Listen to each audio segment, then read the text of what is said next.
culture wars are back in time for this year's elections, which I think they are. Here's a prediction.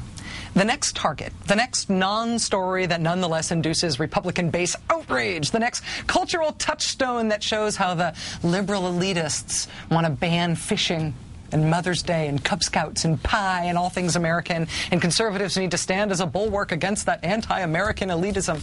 I think the next big fake fight is coming. It's on its way, and it is about Michelle Obama and her campaign for healthy eating and exercise. I don't want to give anybody on the right any ideas or encouragement, but the next round in the culture wars probably sounds a little something like this. Get away from my French fries, Mrs. Obama. First politician that comes up to me with a carrot stick. I got a place for it. And it ain't right to make it. That was Fox News host Glenn Beck last weekend at the Right Nation conference in Illinois, making his first "they came for the French fries" joke. It was the second time in a week that he rolled that out, in a week when others on the right all seemed to get that same idea at the same time. Get your damn hands off my fries, lady. If I want to be a fatty and shovel French fries all day long, that is my choice. But no, not so fast anymore. Because now we have the new fact, whether you like it or not, we have government health care now. Taking the nanny state to the new level, Michelle Obama is suggesting what you should feed your children. It's fine if she wants to jawbone about this and try to talk people into eating well, spend her own time and money, but I think she wants to spend our time and our money. It won't be long. And after that call, she talked about what food she's going to fix and how she's going to prepare it and where she's going to get it. That woman will be reported to Michelle Obama. See, haven't you heard now about how your cooking behavior gets reported to the First Lady? This is their conspiracy theory, that what you cook gets reported to the president's wife on some kind of tyrannical food hotline. That's their theory. Also, presumably, something about Muslims. If you want culture war politics again, if you want pure us versus them that is unsullied by actual policy, this is rich territory for the right. This past week, we also spotted this little tweet, basically a redirect to an article headlined, "Michelle's War on Fat. You'll have to pry these French fries from my cold, dead hands. This is war." The tweet that led to that article comes from the Center for Consumer Freedom, which has a hit piece on Michelle Obama's obesity campaign right there on the front page of its own website. Center for Consumer Freedom, does that ring a bell? Does that ring a bell for you, Center for Consumer Freedom? It's Rick Berman.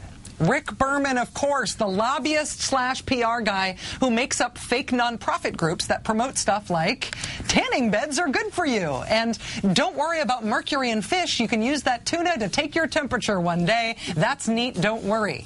Berman has also tried to sell the idea that upping the minimum wage is bad for people who make minimum wage.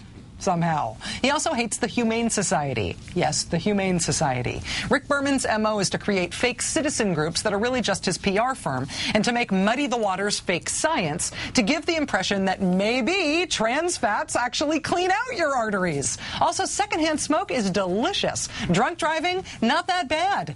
And by the way, happy 30th birthday, Mothers Against Drunk Driving. May you be a thorn in Rick Berman's side for decades to come. If there were a corporation that benefited from people pounding nails into their foreheads, Rick Berman would be the PR guy that corporation hired to promote the healthiness of pounding nails into your forehead.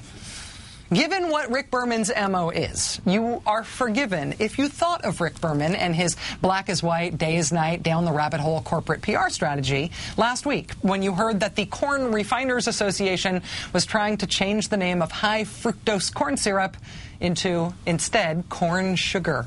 Because corn sugar sounds delicious. Right on cue, Rick Berman joined in, pushing the let's call it corn sugar argument this week on the conservative website, The Daily Caller. And he's pushing it even though there's a different thing that already exists that's already called corn sugar. But why let facts get in the way of what your possibly shady, certainly undisclosed, most likely big agribusiness clients want?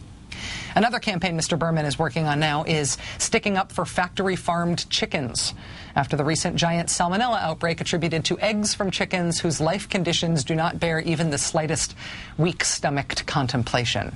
Who's to say those battery cages do anybody any harm? When a slick for-profit opportunist like Rick Berman starts taking on the First Lady's nutrition campaign, honestly, it smells like money. But when Glenn Beck and a lot of the Fox News lineup accidentally or on purpose teams up with him, it's almost like you can feel them sending a little ping, a little test to see if they can get something started, maybe launch a new talking point for the election. teaparty.frenchfrywar.us/First Lady Tyranny. You can feel it coming, can't you? In 3, 2, 1...